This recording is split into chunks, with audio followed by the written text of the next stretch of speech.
Alfredo Ortiz from Job Creators Network, my good friend. I'm so happy to have him on the show today. We sat down just before I came to air with you. Take a look. Alfredo Ortiz, head of Job. Oh, what better day to have Alfredo Ortiz from Job Creators Network with us. I mean, I'm like blown away by this, Alfredo. This just hit a few hours ago. Let's start here on what Biden wants to do with capital gains, because this is bad news for all investors, frankly, in my estimation, and the American economy in general. I'm stunned at the stupidity and frankly, what are we becoming? Some kind of communist socialist nation? What's your take? Yeah, I mean, it's absolutely ridiculous. He dropped this on Congress a couple of hours ago, but I mean, this budget for 2025 is absolutely ridiculous. It is much more of what Biden has been doing for 3 years, tax and spend, but this is taken to a whole new level. Military spending, first of all, is actually negative territory when you account for inflation. But spending on all these other programs, domestic programs, it's up 3-4%. So it's just absolutely ridiculous. So, for example, he's dropping $280 billion on building affordable housing. I mean, look, Trish, we have a housing problem, obviously, in this country, but we just can't we can't afford to keep. Well, it's just going to drive prices up. I mean, it's the same with, they look at college education. They're like, gee, why is there so much inflation in college education today, Alfredo? And it's like, guys, do you think that maybe the government subsidies had anything to do with it? I mean, the same thing will happen, frankly, for housing. Here they are trying to fix for affordable housing. Housing's so expensive. You start adding government subsidies. Guess what? It's going to get really expensive. It's absolutely true. I mean, it's ridiculous. We sued on the whole college loan thing. Forgiveness program went all the way to the Supreme Court, and we're really happy with the actions that we did there to stop that.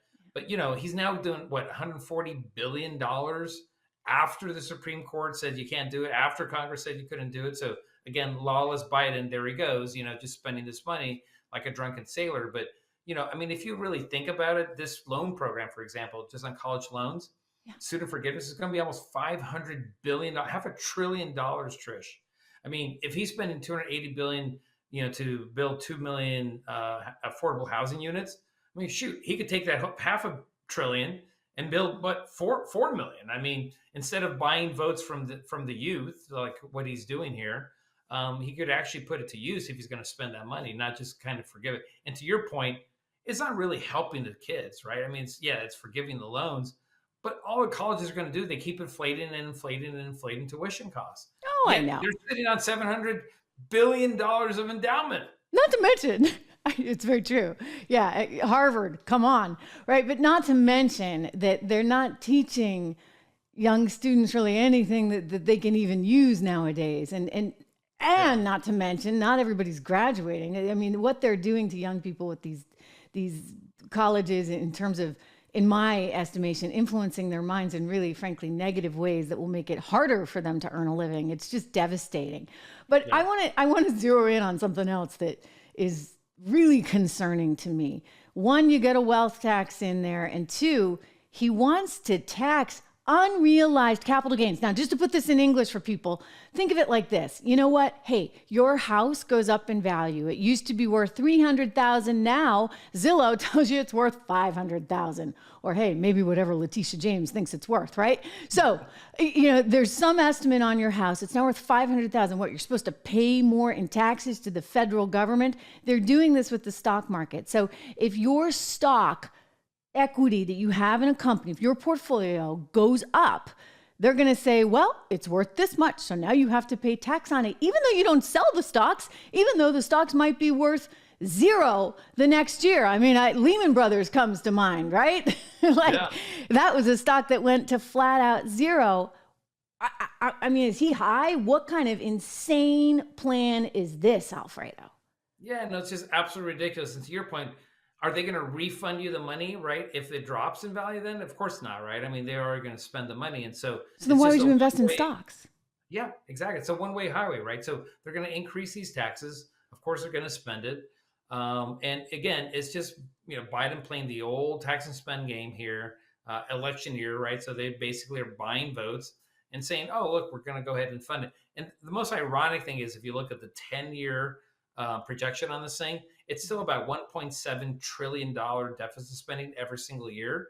But then they're claiming that they're actually saving $3 trillion of debt basically over the next 10 years. All they're really doing is that they've actually haven't increased it by the full amount. I think it was an estimated 20 trillion. So now they're only going to spend 17 trillion. So now he's claiming that he's going to save $3 trillion on this budget over the next 10 years.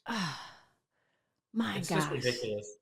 No, it is ridiculous. I mean, thankfully, I don't think this will get passed in Congress, but you know what, Alfredo, it actually highlights how important it is right now to make sure you have the right people, not just in the White House, but you got to have the right people in Congress. You got to have the right people in the Senate.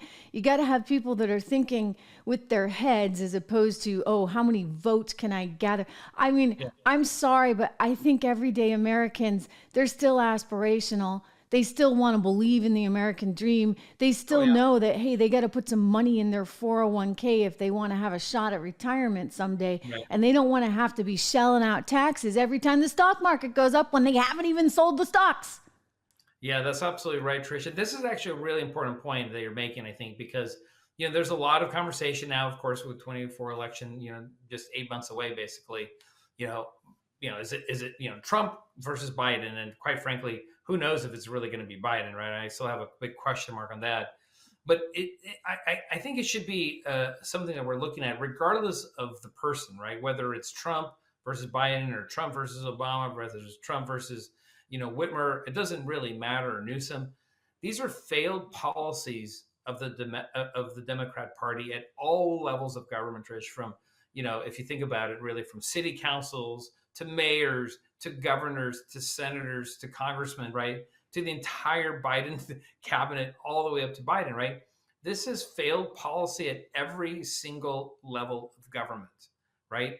We know we have actually lived a successful agenda, which is under the Trump administration.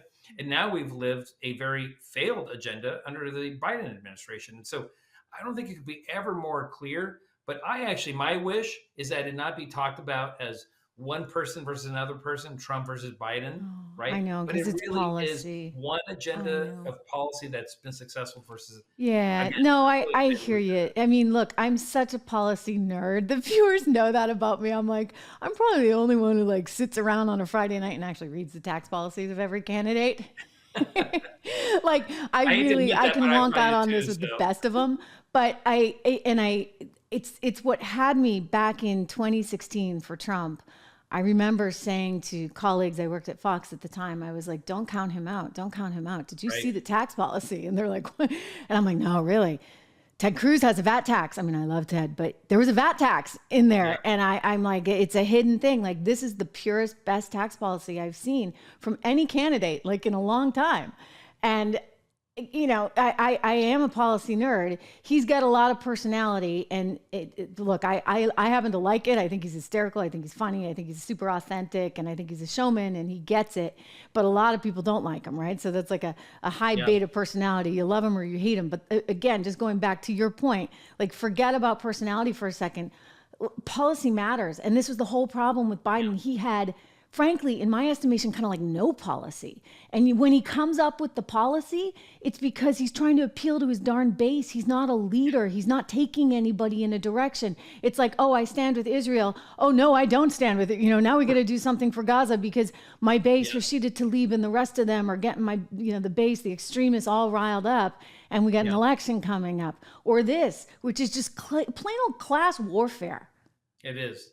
It absolutely is. And, he's making the point, for example, on the tax increases that, the wealthy have to continue paying their fair share. I mean, I'm so sick and tired of hearing that phrase, Trish, because, they're already paying the most of the 1% that they've ever paid as a percentage of total tax. Well, unless you're a private equity investor. And no offense against those guys. I have a lot of friends that are, but I'm sorry. A lot of them donate big time, frankly, to both parties, right? So they keep their little fat cat tax loophole, while everybody else, you make $401,000, and boy, Joe Biden's coming for you. Of course, you're off the hook somehow. Don't get me started on that. No, it's just really ridiculous, and it is class warfare. This thing that he's saying, that The Tax Cut and Jobs Act actually led to a decrease basically in tax revenue. Such a falsehood, because tax revenues are up, I think, 33%. Hmm. Since the Tax Cut and Jobs Act, so it's actually helped revenues. I mean, if you go back to the Kennedy years, what did Kennedy say? That the best way to increase tax revenue is to cut the tax He rates. cut taxes. I know. I mean, It doesn't have to be political. I know it, and not at all. And he knew that that was actually the best way to help an entire economy, right?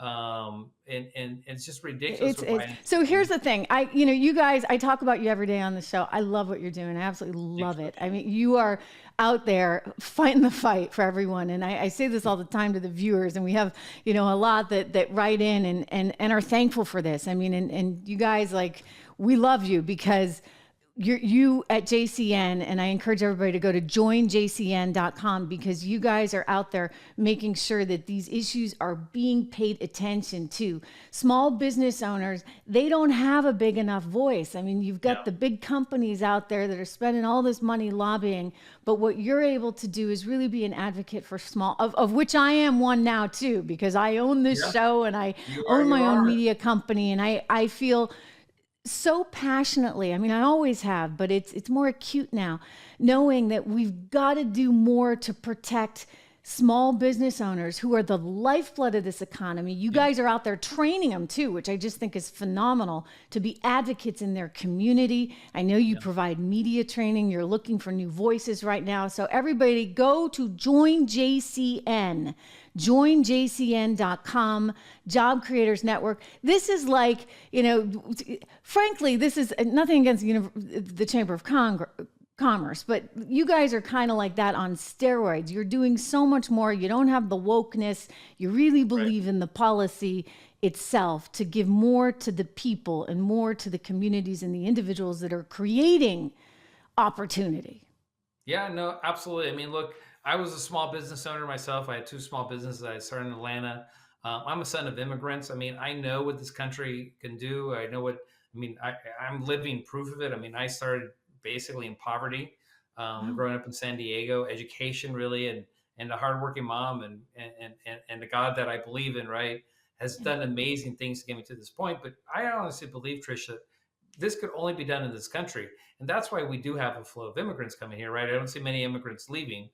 They're coming here because they just believe in that American dream. I mean, we are kind of a little concerned, obviously, on the border security, but we won't talk about border right now. No, but by the way, for small business owners, it's a big issue too. Because of the crime issue. I mean, and this is a real issue. I mean, it's right in front of their doorsteps. And Target can close a few stores in San Francisco, and Walmart can do the same, and it's not going to really hurt their business, right? Overall, if you have a mom and pop storefront anywhere, right, and you have crime issues and you have to close your store, that's it. You've lost your entire dream, your life savings. And this is a real issue that's impacting everyone. I mean, in New York, for example, I mean, this issue is on steroids in New York. Unfortunately, for those businesses that couldn't leave, they're closing up. Some of them have actually escaped, and they're moving to, Tennessee, to Florida, to Georgia. But for those businesses that can't escape this, I mean, that's it. I mean, they're done. It's terrible. It's terrible. And something has to be done. There's just so much to talk to you about. I look forward to having you back very, very soon. Great day to have you here. Alfredo Ortiz. Make sure everybody go to joinjcn.com. There's so many resources there for you. These guys are fighting the good fight. Thank you so much, Alfredo. Thanks, Trish. They're fighting a fight. And listen, I'm just saying, this is a fight that has to be had right now.